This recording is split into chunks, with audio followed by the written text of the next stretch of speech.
Alright guys, it's been a while since I made a video. My season is just starting to wrap up.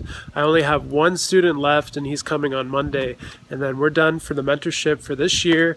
Been really successful having all of our students enjoying their stay on the farm. We've had a lot of fun and I've even learned a lot myself, and everyone has left really happy.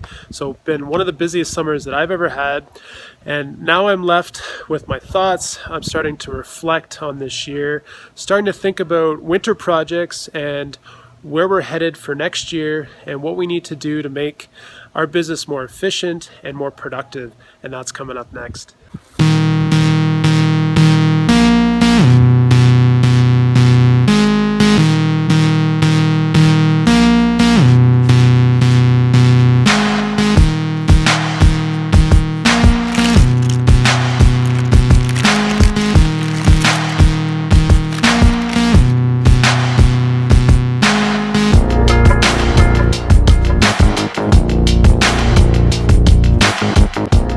Let's first break down 2017 and talk about the projects that we've been working on throughout the year.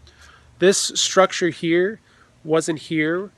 Thor and King, my business partners, they worked on this when I was in Ontario in the winter, and this went up only in a few days. We milled all the wood in about 1 or 2 days, and then it was about a day or two to finish the construction. And that goes for the same structure in the back. This was necessary because we had to roll in our walk-in refrigeration that's in the back there, and that was getting stored in the shop, and we had to get that out here so that we had proper refrigeration. And we needed to build this so that we'd have a packing area, but also storage that we could have under cover and walk-in refrigeration. So that was another important piece of construction that we needed. We've been working on our sterilizer, working on our auto refill bucket. So this is really important for us if we're going to scale up. This auto refill bucket feeds water continuously into our boilers so that we don't run out of water, but we can increase the capacity. And I've been tinkering with this for the last month, and one of the most important things here are these valves on the PEX line. I almost close them just to the point where we get a little bit of water dripping that is going into each of these boilers, and we have a little bit of head pressure by elevating the bucket just above the water line that we're looking for in the boilers here.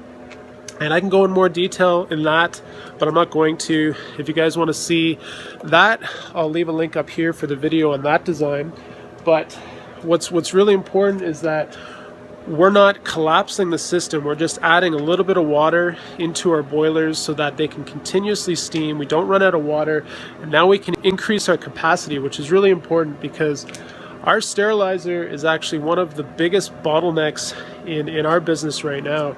We can only sterilize every 2 days, and we can only do about 800 to 1,000 blocks. And what I'm starting to realize is that we're actually not letting these bags cool down long enough.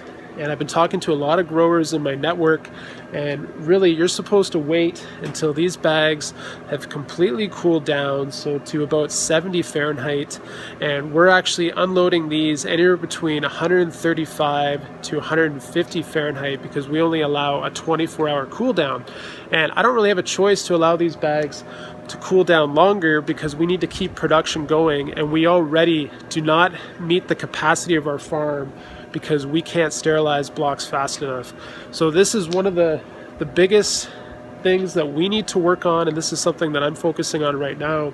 I'm actually redesigning our steam tanks so that we can actually hook up and disconnect and then let our bins cool, and then connect new bins and sterilize every day. So not only is this going to increase our capacity, but this is actually going to allow us to get a proper cool down, which I'm starting to realize is actually extremely vital. And I've been doing this business for a long time, and this is definitely something that I've missed. So we're headed towards a new design with wine bins, and they're going to detach from our boiler system. And not only is this going to allow us to cool down longer, but it's actually going to increase our capacity because each of these tanks can hold about 150 bags each, so it's quite significant. And I haven't quite finalized the design yet. This is still very much in the prototype phase, but we're going to probably use this area right here.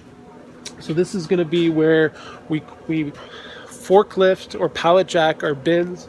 I'm going to clear out this entire area right here, and we'll detach from the boilers and we'll just let them cool here for probably about 3 to 4 days, and then they'll get forklift into the lab, and probably until we can afford a forklift, we're probably going to actually manually unload the bags into bins and into the lab.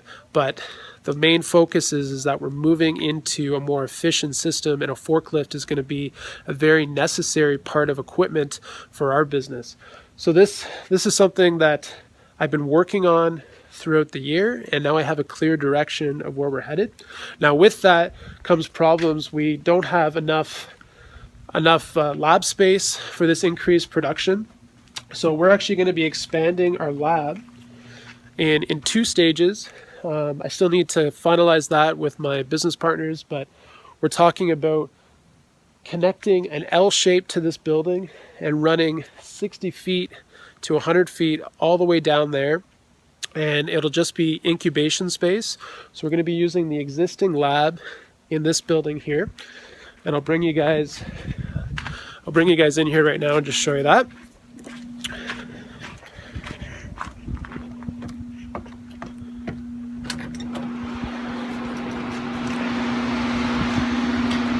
So this will be our main production area for our lab, and then this is all going to be incubation space down here.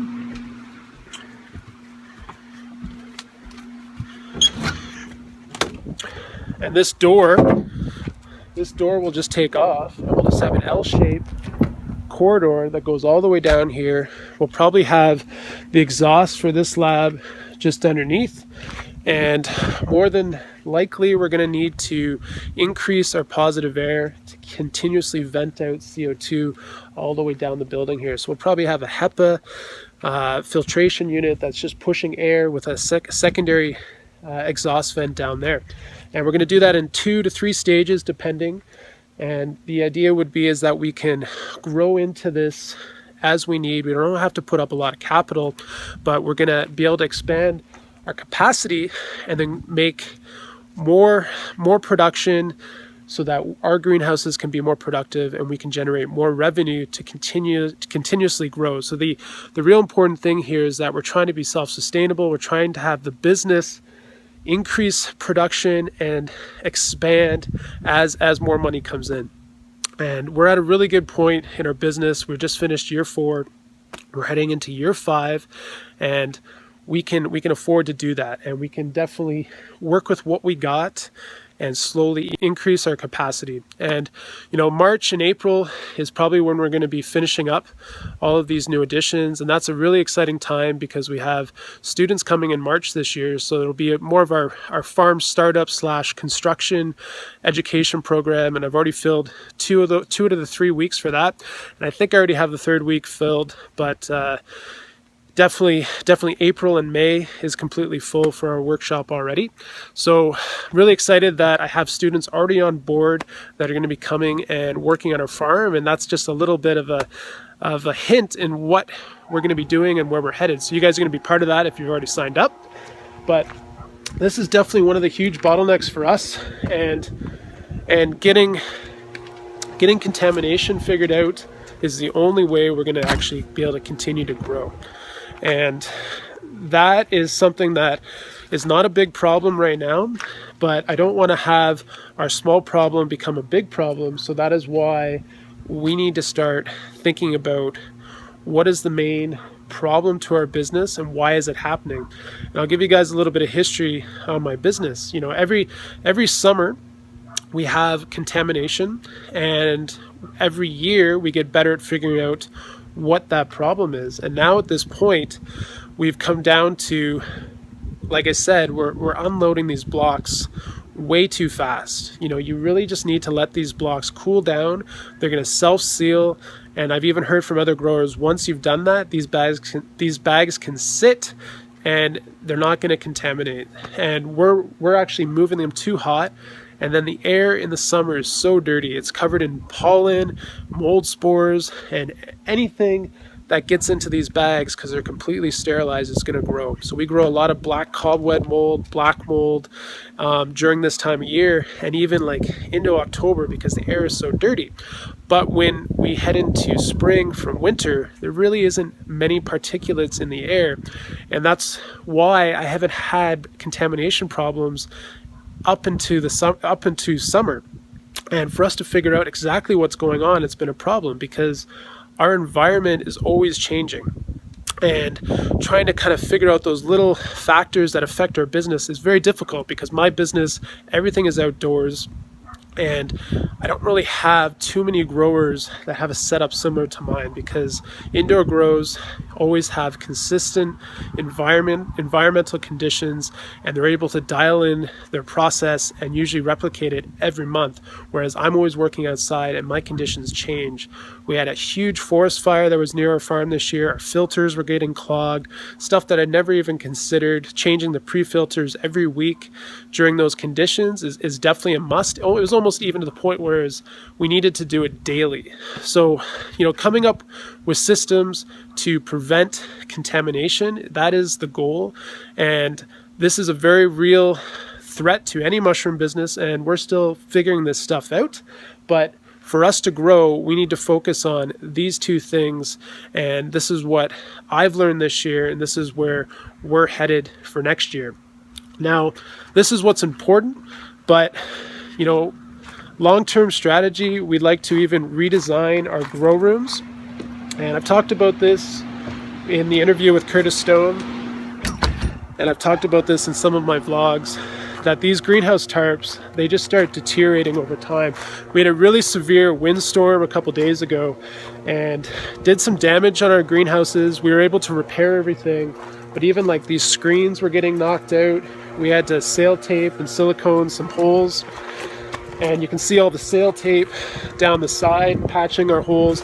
These just don't last with the wind and the sun. They start deteriorating, and there's definitely a better way. So we're going to be redesigning these grow rooms. Again, as money comes in, we're going to opaque the front and the back, and we're going to do white poly with channel lock and wiggle wire, have a proper door, and still have like a screen intake and exhaust in the greenhouse, but it's going to be a lot stronger.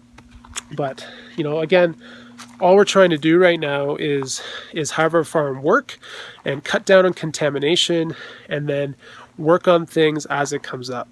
And I'm trying to think, what else did we work on this year? We put this wood chip drying area in the back here, so we have easily probably like 50 by 50 feet, and we're going to continuously expand with that. We sourced out some trucker tarps, used trucker tarps, which was a great addition to our space, because I've been using previously just some old tarps down here from the hardware store, and they definitely break up. So that was a nice addition for us, because we need to store and dry a lot of wood chips. I've been playing around with hardwood fuel pellets a lot, and I'm starting to realize that they pack so dense in our sterilizer that we need to come up with a higher or a longer sterilization time. I'm still figuring that out, because our bags aren't fully getting sterilized. So again, I like the pellets. That has been a really cool thing that I've been working on. If anything, when there's a wood chip shortage, it's nice to have a backup plan. So that's something we've been working on. But other than that, we're just really focused on efficiencies right now, and having our farm work better and use what we got so that we can make more money, be more profitable, and use that to expand and be self-sustainable. So anyways, I hope you guys found this helpful. If you want to share our videos with other people to get us more exposure on YouTube, please do so. Please like our video and leave a comment below. I'll leave a link to our mentorship program below.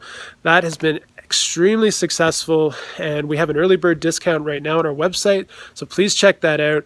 If you guys have any questions, send me an email. I'll talk to you soon.